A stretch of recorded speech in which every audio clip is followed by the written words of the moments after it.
오늘 본문은 두 개의 핵심적인 질문으로 주제를 잡을 수 있습니다. 예수님은 제자들에게 이렇게 말씀하십니다. 너희 믿음이 어디 있느냐? 근데 제자들은 이렇게 말합니다. 그는 누구인가? 예수님 도대체 저분은 어떤 분이야? 그리고 질문, 두 가지 질문을 우리 본문의 25절에서 우리가 찾아볼 수 있습니다. 자, 이런 질문이 나오게 된 상황을 배경을 한번 찾아볼까요? 어느 날 예수님께서 갈릴리에서 사역하시다가 건너편에, 갈릴리 건너편은요, 이 호수를 건너가는 쪽인데요, 호수 건너편 맞은편 쪽은 유대 땅이 아니고 이방인의 땅입니다. 이방인의 땅인데 거긴 거라사 지방입니다. 예수님께서 갈릴리에서 사역을 하시고 그리고 제자들과 함께 배를 타고 갈릴리 호수 건너편 거라사 지방에 가기 위해서 배를 타고 가십니다. 이 갈릴리 호수는요, 가서 보신 분들 아시겠지만 굉장히 커요. 작은 호수가 아니고 이 둘레가 한 53km 정도 되는 큰 호수입니다. 남과 북으로는 21km 정도, 동서로는 한 10km 정도 이렇게 떨어져 있는 굉장히 큰 호수입니다. 그래서 어떤 성경은 이 갈릴리 호수를 바다라고, 갈릴리 바다라고 그렇게 부르기도 합니다. 예수님께서 많은 사역을 하셨던 곳이 바로 이 갈릴리 지역입니다. 그리고 이 갈릴리 호수에서 예수님의 많은 사역이 이루어지기도 합니다. 예수님은 그렇게 제자들과 함께 이 갈릴리 호수에 배를 타고 갈릴리 건너편에 있는 거라사 지방으로 가기 위해서 나아가십니다. 그런데 배에 오르신 예수님께서 사역하시면서 피곤하셨던 거예요. 그래서 배에 타자마자 그만 깊은 잠에 빠져버리고 맙니다. 예수님은 깊은 잠에 빠졌는데 제자들이 노를 저어서 그 호수를 건너가는데 갑작스럽게 돌풍이 일어납니다. 이 갈릴리 호수는요, 분지입니다. 그러니까 해수면보다 200m 정도가 낮아요. 그 주역은, 갈릴리 호수 주변은요, 높은 산악지대입니다. 그러니까 거기서부터, 이제 동쪽에서부터 바람이 한번 골바람이 몰아치면 그것 때문에 이 갈릴리 호수에는 돌풍이 불 때가 있습니다. 그러면 파도가 높이 일어나는데 그 파도가 높을 때는 3m, 4m까지 막 파도가 올라갑니다. 그리고 그것 때문에 많은 사람들이 어려움을 당하게 되기도 해요. 예수님께서 제자들과 함께 배를 타고 갈릴리 호수를 건너갈 때 이런 풍랑이, 오늘 본문에 그것을 광풍이라고 그랬어요. 광풍이 불었다. 그 바람이 몰아치는 바람에 막 물결은 거세지고 파도가 3m, 4m 막 높아지는 겁니다. 예수님이 탈을 타고 가시던 그 배는 고깃배입니다. 갈릴리 지역에서 고기를 잡던 어부들이 타는 배예요. 그러니까 그 배가 그리 큰 배는 아니지요. 그러니까 풍랑 속에서 이게 제대로 견뎌나질 못하는 겁니다. 풍랑이 일어나서 그 배에 물이 들어차기 시작을 합니다. 그 예수님의 제자들 가운데는 그 갈릴리 호수에서 고기잡이 하던 어부들이 있잖아요. 베드로, 야고보, 그죠? 안드레, 요한, 이 갈릴리 호수 고기 잡던 어부들 아닙니까? 그러니까 그들은 거기 살면서, 어부로 살면서 그런 풍랑은 경험해 본 거예요. 이럴 땐 이렇게 해야 돼, 이럴 땐 이렇게 해야 돼, 그러면서 나름대로 힘껏 한번 노를 젓기도 하고, 그리고 조심스럽게 가보려고 하는데 도무지 이게 풍랑이 너무 거세니까 이게 더 이상 방법이 없다는 걸 깨닫게 됩니다. 그래서 주무시고 계신 예수님을 깨운 겁니다. 주님, 일어나십시오, 일어나십시오. 여기 본문에 보면 주여 주여 우리가 죽을 지경입니다 그러는 거 보면 얼마나 제자들이 다급했는가를 볼 수 있습니다. 마가복음엔 이렇게 말해요. 선생님, 일어나세요. 우리가 죽는 것을 모르십니까? 그러면서 예수님을 깨우는 제자들의 모습을 우리가 볼 수 있습니다. 이렇게 죽음을 생각하고 예수님을 깨우니까 예수님이 일어나셔서 풍랑을 향해서 꾸짖었다 그랬어요. 어떻게 꾸짖었겠습니까? 바람아, 풍랑아, 잔잔해. 왜 이딴 짓 하고 있어? 그리고 꾸짖었던 겁니다. 그랬더니 그 풍랑이 잔잔해졌다는 겁니다. 우리 어떤 학자들이 그렇게 얘기해요. 풍랑이 일어나다가 풍랑이 잔잔해지는 건 여파가 있어서 그래도 한 몇 시간 동안은 그 여파가 간다는 거예요. 파도가 3m, 4m 이르다가 한꺼번에 잔잔해지는 것이 아니라 파도가 잔잔해질 때는 1시간, 2시간 정도 간다는 거예요. 그런데 예수님께서 그 물결을 향해서 명령하시니까 순간적으로 바람이 멈추고 파도가 잔잔해져 버린 겁니다. 이로써 모든 문제가 해결됩니다. 예수님과 함께 제자들은 건너편으로 안전하게 건너갈 수 있었던 겁니다. 자, 이 사건이 오늘 본문의 사건입니다. 이 사건 속에서 우리가 마지막 25절에 두 가지 질문의 내용을 보게 됩니다. 하나는 먼저 우리가 예수님을 향해서 제자들이 하는 질문을 한번 생각해 보겠습니다. 오늘 본문 뒤에 25절 뒤에 보니까 이렇게 말합니다. 그가 누구이기에 그들이 두려워하고 놀랍게 여겨서로 말하되 그가 누구이기에 바람과 물을 명함에 순종하는가.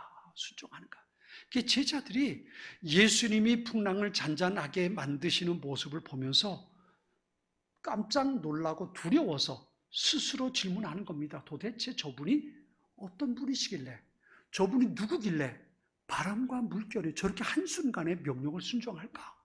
이러면서 두려워하고 놀랐다는 겁니다.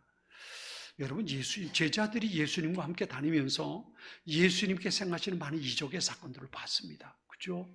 귀신을 쫓아내고 병자를 고치고 심지어 죽은 사람도 살리는 예수님 아니십니까?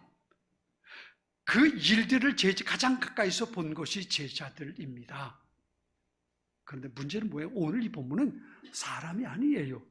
사람은 들을 귀가 있잖아요. 말을 하면 듣잖아요. 그런데 이건 바람이고 풍랑입니다. 자연이에요. 그들에게 귀가 없어요.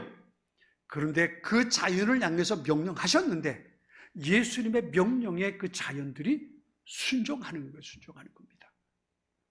성경을 보면 이런 일은 누가 할 수 있냐면 하나님만 하실 수 있는 거예요. 하나님만 하실 수 있는 겁니다. 그런데 예수님께서 그 일을 해내고 있는 겁니다. 아마 제자들은 그랬을 겁니다. 예수님을 깨울 때에 예수님 이 물결을 잔잔하게 해주세요. 그리고 깨우진 않았을 겁니다. 물이 막 배에 올라차고 있으니까 선생님 일어나서 우리 노젓는 것도 좀 도와주고 물 퍼내는 것도 좀 도우세요. 그리고 예수님을 깨웠을 거란 말이에요. 예수님이 바람과 물결을 잔잔하게 만드실 거라는 것 꿈에도 생각하지 못했던 겁니다. 그리고 예수님을 다급해서 깨웠던 거거든요. 한 가지 손이라도 일손이라도 좀 도우라는 겁니다. 그래서 깨웠던 거거든요. 그런데 예수님 일어나서 물결을 향해서 명령하시고 그것이 잔잔해지는 것을 보는 거예요. 예수님 기도하신 게 아니라 하나님 좀 도와주세요 라고 기도하신 게 아니에요. 직접 물결을 향해서 명령하셨어요. 바람을 향해서 명령하셨습니다. 그랬더니 바람과 물결이 예수님의 말씀에 순종해서 잔잔해지더라는 겁니다. 예수님 누군가? 제자들의 마음속에 도대체 예수님 저분이 누구길래 바람과 물결이 저분의 말에 순종할까? 두려움을 갖기 시작하는 겁니다. 아니, 이건 바꿔 말하면 제자들의 마음속에 두려움을 갖게 된 이유는 또 다른 게 있습니다. 그게 뭐냐면 이런 일은 하나님만 하실 수 있는 건데 그렇다면 저분이 진짜 하나님이신가? 저분이 진짜 하나님이신가? 예수님이 하나님이신가라는 생각이 드는 순간 그도 두려워지기 시작하는 겁니다. 지금 그들이 하나님과 같이 있단 말이에요. 이것이 그들에게 두려움이 될 수밖에 없었던 겁니다. 오직 하나님만이 그런 일을 행하실 수 있고, 그런데 예수님께서 그 일을 행하셨으니까 예수님 바로 하나님이신가라는 생각이 그들의 마음을 두렵게 만들었던 겁니다. 왜냐하면 제자들은 풍랑을 볼 때에 차마 예수님이 그런 분이라는 것을 인정할 수 없었거든요. 그냥 일어나셔서 물 한 바가지 좀 퍼달라고, 그죠? 어떻게 놀아도 좀 졌는데 도와달라고, 힘 좀 쓰라고, 그리고 예수님 깨웠던 거지, 그분이 일어나서 그것을 잔잔하게 하시는 하나님이시라는 생각을 못했단 말이에요. 병자를 고치고 귀신을 쫓아내고 예수님께서 하시는 말씀을 가장 가까이서 들었음에도 불구하고 그들의 마음속엔 예수님이 어떤 분인가에 대해서 분명한 답을 가지고 있지 못했단 말입니다. 그런 제자들을 향해서 예수님 질문하십니다. 너희 믿음이 어디 있느냐? 너희 믿음이 어디 있느냐?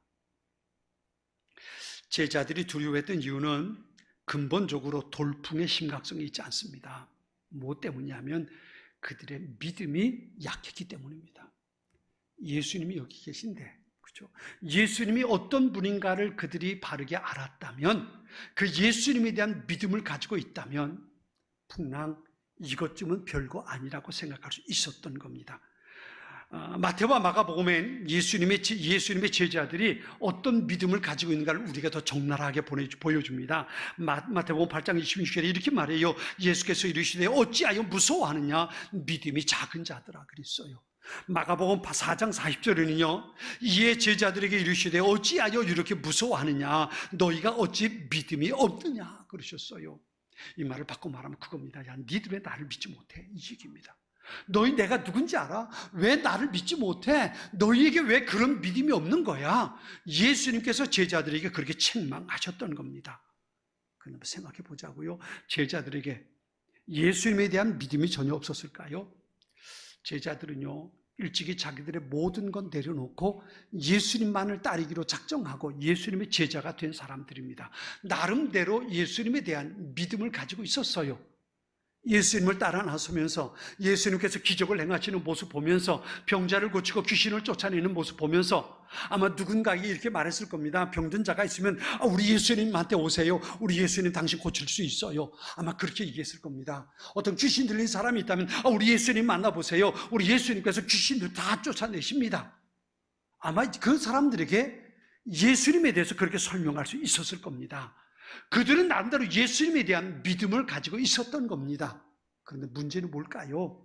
문제는 그렇게 다른 사람들에게 예수님을 소개할 수 있었지만 내가 그 일을 당했을 땐 어떻게 해야 할지 제자들은 몰랐다는 데 있습니다.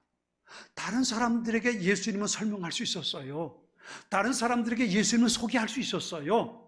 다른 사람들에게 하시는 예수님의 모습을 보면서 와 우리 예수님 짱이야. 우리 예수님 능력 대단해. 우리 예수님 모든 걸 하실 수 있어. 귀신도 쫓아내고 병자도 고치고 죽은 자도 살리실 수 있어. 우리 예수님에게 그런 능력 있어. 다른 사람에게 내가 우리 주님 예수님을 설명할 수 있고 소개할 수 있었어요. 그런데 문제는 내가 그런 일을 당했을 때 내게 예수님은 어떤 분인가에 대한 분명한 믿음이 그에게 없었단 말이에요. 예수님을 따라다니면서 예수님께 행하시는 놀라운 이적들을 봤어요. 놀라운 예수님의 사역을 경험했어요. 가장 가까이서 누구보다도 예수님의 말씀을 가장 많이 들은 사람들이에요. 그래서 나름 예수님에 대한 지식이 있어요. 예수님이 행하시는 능력을 봤기 때문에 우리 주님은 이런 분이야 라고 분명하게 이야기해 줄 수 있는 그런 제자들의 상태일 수는 있어요. 그런데 중요한 건 내가 그런 일을 겪게 되었을 때 과연 그 예수님을 향한 나의 믿음은 어떤 걸까? 어떻게 보면 이 사건이 제자들의 믿음을 증명해낼 수 있는 시험거리였습니다. 자, 네 믿음을 보여줘. 너는 나를 어떻게 믿고 있는 거니? 예수님은 제자들에게 그 믿음을 시험했을 수도 있습니다. 여러분, 예수님께서 배를 타고 거라사 지방으로 가려고 했을 때에 이거 예수님의 계획입니다. 거라사 지역에 가서 거기 귀신 들린 사람이 있어요. 광인이 있어요. 미친 사람이 있어요. 그에게서 귀신을 쫓아내줄 거예요. 예수님 그것을 위해서 배를 타고 거라사 지방으로 가시는 겁니다. 예수님께서 제자들에게 배를 타고 건너가자. 예수님께서 제자들에게 말씀하신 거예요. 그리고 배를 타고 건너가는 겁니다. 그 과정 속에 무슨 일이 일어날 것인지 예수님 모르셨겠습니까? 이런 풍랑이 일어날 수도 있고 이런 일이 일어날 수도 있다는 건 예수님 다 아셔요. 그럼에도 불구하고 예수님은 배를 타고 건너가시는 겁니다. 자, 이제 니들의 믿음을 보여줘. 너는 나를 어떻게 믿고 있니? 너는 나에 대해서 어떤 믿음을 가지고 있니? 너가 다른 사람에게 얘기하는 거 말고 네가 다른 사람에게 나를 소개하는 거 말고 네가 보고 본 대로 얘기하는 거 말고 넌 나를 어떻게 믿고 있니? 자기 제자들의 믿음을 예수님 앞에 증명해내야 하는 그런 순간이 온 거예요. 이게 고민입니다. 여러분, 우리 모두가 그럴 수 있어요. 다른 사람에게 예수님을 소개할 수 있어요. 예수님, 우리 목사님 설교하는데 예수님 이런 분이야. 내가 성경을 통해서 알고 있는데 예수님 이런 분이고 하나님은 이런 분이야. 설명할 수 있습니다. 그런데 내가 어려움을 당할 때 내 삶 속에서 내가 예수님을 어떻게 고백할 수 있을까? 이게 제자들에게 닥친 문제라는 겁니다. 오늘의 상황 속에서 그들은 그들의 믿음이 시험 때 올라간 겁니다. 예수님의 이적을 받고 예수님께서 행하시는 많은 일들 그 주인공으로 옆에서 가장 가까이서 보긴 했지만 내게 그 일이 닥쳤을 때에 나는 예수님 앞에 어떤 믿음의 모습을 보일 수 있을까? 자신들의 생명이 위태로워졌습니다. 파도가 높이 치기 시작했습니다. 그 속에서 자신들의 생명이 위태로워졌을 때 예수님을 어떻게 고백해야 될지 그들은 그 배에서 그것을 증명해낼 수 있어야 한다는 겁니다. 다른 사람이 어려움을 겪을 때 예수님은 능력의 분이십니다. 당신을 고쳐주실 수 있습니다. 당신의 귀신을 쫓아낼 수 있습니다. 당신의 인생을 새롭게 바꿔주실 수 있습니다. 얼마든지 예수님에 대해서 소개할 수 있었습니다. 그런데 지금은 스스로에게 그것을 말해야 되는 겁니다. 예수님은 이 상황에서 내 생명을 건지실 수 있는 분이라는 것, 이까짓 것 그래야 되는 분이에요. 지금 이 갈릴리 호수는 제자들이 살아가던 삶의 터전입니다. 익히 알고 있는 호수고 이런 풍랑은 이전에도 베드로나 야고보나 요한이나 안드레는 경험해 봤을 겁니다. 그리고 지금 거기 많은 능력을 가지고 함께 하시는 예수님이 계신단 말이에요. 능력이 가신 분이 예수님이시고 그분이 곁에 있어요. 달라진 건 그 갑작스러운 돌풍 때문에 지금 내가 죽음의 위협을 느끼고 있다는 데 있습니다. 예수님을 어떻게 내가 믿어야 할지 그 믿음이 제자들로부터 나타나야 되는 겁니다. 그런데 제자들은 그 시험에 실패하고 맙니다. 소장님 일어나세요. 일어나세요. 우리가 죽을 지경인데 주무시기만 하고 아마 저는 이 성경의 말씀보다도 적나라하게 이렇게 할 것 같아요. 아니 선생님 지금 이때에 풍랑이 일어날 수도 있는데 하필 왜 배를 타고 지금 가자고 그러시는 겁니까? 아마 그럴 수 있을 것 같아요. 지금 풍랑이 일어날 수 있는데 선생님 다 아실 텐데 왜 하필이면 풍랑이 일어나는 이때에 왜 배를 타고 건너가자고 그런 겁니까? 이거 예수님 때문에 이런 일 벌어졌지 않습니까? 도대체 왜 이따위 짓을 하는 겁니까? 아마 그리고 예수님 앞에 불평을 쏟아내고 예수님 앞에 원망했을 이게 제자들의 말 속에 그 말과 태도 속에 나타나 보이는 그런 모습이거든요. 이게 제자들이 보이는 모습이에요. 이런 생각이 들어요. 오늘 우리가 살아가는 삶 속에 이런 일이 벌어진다면 어떻게 할까? 그냥 갈릴리 가만히 있었으면 좋았을 텐데 왜 배 타고 건너가자고 그래가지고 이 일을 겪게 하십니까?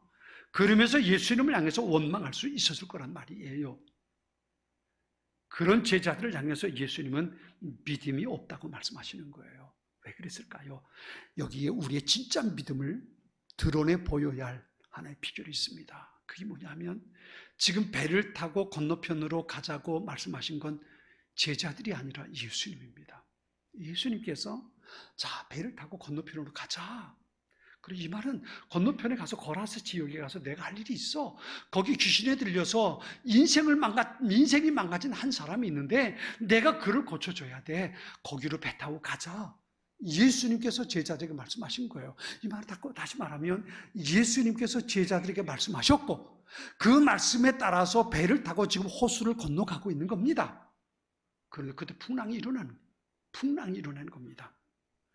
예수님의 말씀에 순종했는데 그들의 삶 속, 그들의 배를 타고 가는 그 시간에 풍랑이 일어났던 겁니다. 그런데 제자들은 예수님의 말씀은 아랑곳하지 않고 예수님보다도 풍랑 때문에 시선을 빼앗고 버리고 만 겁니다. 이걸 어쩌면 좋아. 예수님께서 말씀하셨다는 것, 능력의 주님이 배에 함께 있다는 것을 다 잊어버리고 그 풍랑 때문에 마음이 쫓겨가기 시작했던 겁니다. 그러면서 예수님을 깨웠던 겁니다. 여러분 그들이 봐야 할 게 예수님께서 그들에게 원하셨던 것이 뭘까요? 예수님께서 원하셨던 건 그겁니다. 내가 말했잖아. 그렇다면 내가 책임질 텐데 내가 병자를 고쳤고 귀신을 쫓아냈고 죽은 사람 살리고 내가 하나님이고 내가 모든 것을 만들었는데 내가 여기 있는데 왜 호들갑 떠는 거니? 그만 날 봐. 내가 말했잖아. 왜 내 말을 믿지 못하는 건데 예수님 제자들에게 너희 믿음이 어디 있냐고 말씀하셨던 것이 바로 그 이유입니다. 내가 말했잖아. 내가 말했는데 왜 니들이 두려워하니? 내가 여기 있잖아. 근데 왜 그것 때문에 두려워하는 건데 예수님께서 제자들에게 책망하셨던 것이 바로 그거란 말이에요. 여러분 제가 여러분에게 이렇게 묻겠습니다. 여러분에게 예수님은 어떤 분입니까? 여러분에게 예수님은 어떤 분입니까? 이 질책은 단순하게 당시 광풍 속에서 호들갑 떨었던 제자들 그들에게만 하시는 말씀이 아닙니다. 오늘 내가 어려운 일을 겪을 때에 넌 나를 어떻게 믿고 있니? 이 얘기입니다. 다른 사람이 어려운 일을 겪을 때 기도해. 기도하면 돼. 내가 기도해 줄게. 그렇게 말했는데 내가 어려움을 겪게 되었을 때 나는 하나님 앞에 어떻게 반응하고 있는가 말이에요. 이것을 예수님께서 묻고 계신 겁니다. 종종 인생을 항해에 비유할 때가 있습니다. 예수님을 믿는다고 하면서 내가 예수님을 나의 주님이라고 하나님을 나의 하나님이라고 믿는다고 하면서도 우리의 삶 속에 어려운 일은 얼마든지 있을 수 있습니다. 오늘 본문에처럼 예수님께서 말씀하셔서 예수님과 함께 배를 타고 호수를 건너가지만 광풍이 일어나는 것처럼 말이지요. 내가 예수님을 믿고 믿음의 삶을 살아가면서도 우리의 삶 속에 이런 일들은 얼마든지 일어날 수 있단 말이에요. 이럴 때 나는 어떤 태도를 가지고 그것을 보고 있는가? 오늘 본문을 통해서 우린 그것을 찾아낼 수 있어야 합니다. 내 눈앞에 벌어지고 있는 상황보다 예수님께서 원하시는 것은 그겁니다. 예수님께서 기대하시는 것은 그겁니다. 내 앞에 벌어지고 있는 어떤 일들보다 주님의 말씀을 붙들고 살기. 내 앞에 어떤 광풍이 몰아친다 할지라도 내 인생의 주인 되시는 하나님 그분 바라보고 사는 것, 이것이 바로 하나님께서 우리 주님께서 기대하시는 모습이란 말입니다. 예수님을 믿는 믿음으로 사는 우리에게 때로 광풍이 불어와서 우리의 인생이 좌로 우로 흔들릴 때가 있습니다. 세상 사람들이 보면서 예수 믿는 것도 별거 없네 라고 손가락질할 때도 있습니다. 그럴 때에 그 모든 것보다 크신 하나님, 세상의 모든 것을 다스리시는 하나님, 그분이 나의 하나님이라는 믿음을 가지고 내가 굳게 하나님 앞에 믿음의 자리에서 흔들리지 말아야 된다는 겁니다. 이 믿음을 하나님께서 기대하고 계시는 겁니다. 자, 내가 보고 싶어. 너 어떤 믿음 가지고 있니? 이 상황 속에서 너를 어떻게 응답할래? 하나님께서 우리를 바라보시면서 기대하고 계시는 겁니다. 그 믿음을 가지고 하나님 앞에 응답해 드릴 수 있는 우리 모두가 될 수 있기를 축원합니다. 이게 우리에게 필요한 겁니다. 시편 46편 1절로 3절에는 이렇게 말합니다. 하나님은 우리의 피난처이시며 힘이십니다. 어려울 때에 언제나 우리를 돕는 분이십니다. 그래서 우리는 땅이 흔들려도 산들이 바닷속으로 무너져 내려도 바닷물이 넘실거리고 파도가 치고 사나운 바다에 산들이 흔들려도 두려워하지 않을 것입니다. 이것이 우리가 가지고 살아야 할 신앙 고백입니다. 내 삶에 어떤 파도가 몰아친다 할지라도, 내 삶의 상황이 어떠한다 할지라도, 내가 어떤 상황 속에 내가 있다 할지라도 그곳에서 나는 하나님을 믿고 살아갑니다. 그곳에서 나는 하나님과 동행하며 살아갑니다. 그곳에서 나를 지켜보시고 그곳에서 나와 동행하시고 그곳에서 누구보다 나를 더 사랑하시는 그 하나님으로 인해서 나는 괜찮습니다. 나는 넉넉하게 승리할 수 있습니다. 이 믿음을 가지고 사는 것, 그것이 바로 성숙한 신앙인의 모습인 겁니다. 야고보 사도는 이렇게 말합니다. 그대는 하나님께서 한 분이심을 믿고 있습니까? 잘하는 일입니다. 그런데 귀신들도 그렇게 믿고 떱니다. 아, 어리석은 사람이요, 그대는 행함이 없는 믿음은 쓸모가 없다는 것을 알고 싶습니까? 믿음의 행함이 따르지 않는다면 그 자체만으로는 죽은 것입니다. 그랬어요. 내가 가지고 있는 믿음이란 머릿속에 있는 것이 아니고 가슴 속에 있는 것이 아니고 내 삶 속에 드러나는 것이 되어야 한다는 겁니다. 내가 살아가는 삶의 일상 속에서 내가 믿는 하나님을 바르게 고백하며 살아야 합니다. 나는 이런 하나님을 믿습니다. 입술의 고백이 아니라 우리의 삶에서 그 믿음의 고백을 드러내며 살 수 있어야 합니다.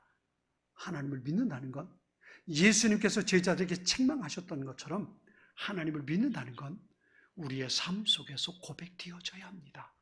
내가 예배 드릴 때에 하나님이 이 시간 이곳에서 나의 예배를 받으신다는 그 마음 가지고 하나님 앞에 최선을 다해서 예배 드리는 것. 내가 일상의 삶 속에 살아가면서 그곳에 하나님께서 나와 동행하신다는 것을 믿고 내가 그곳에서 믿는 사람으로 살아내는 것. 그리고 내가 어떤 일을 당할지라도, 어떤 어려운 상황 속에 있다 할지라도 그 모든 상황을 다스리시는 분이 하나님이라는 믿음을 가지고 괜찮아, 하나님 그것보다 이것보다 더 크셔, 이 모든 일을 하나님께서 다스리고 계셔, 하나님께서 하시기에 최선의 방법으로 나를 도우실 거야, 이 믿음을 가지고 든든하게 견뎌낼 수 있는 것, 이것이 바로 믿음을 가지고 살아가는 삶의 모습이 되는 겁니다. 머리로만 알고 있는 하나님이 아니라 내 삶 속에 살아계신 하나님을 믿어야 합니다. 머리에만 어떤 역사도 이루어내지 못하는 죽은 믿음이 아니라 어떤 상황, 아무리 거센 풍랑이 몰아친다 할지라도 괜찮아, 이 풍랑을 다스리시는 하나님이 내 아버지인데, 그러면서 그 속에 하나님 앞에 감사할 수 있는 사람, 그 사람이 바로 산 믿음을 가지고 사는 사람입니다. 지금 내가 갖고 있는 하나님에 대한 믿음에서부터 그런 삶이 만들어집니다. 그리고 그 사람이 하나님께서 생각하시는 기적의 주인공이 될 수 있는 겁니다. 사랑하는 성도 여러분, 산 믿음을 가지고 사는 우리 모두가 될 수 있기를 축원합니다. 내가 알고 있는 지식이 아니라 예수님 이런 분이야 말로 그치는 것이 아니라 내 삶 속에서 그분과 동행하고 그렇게 믿음으로 살아낼 수 있는 하나님의 사람들, 우리 모든 여의도 제일의 가족들이 될 수 있기를 주님의 이름으로 축원합니다.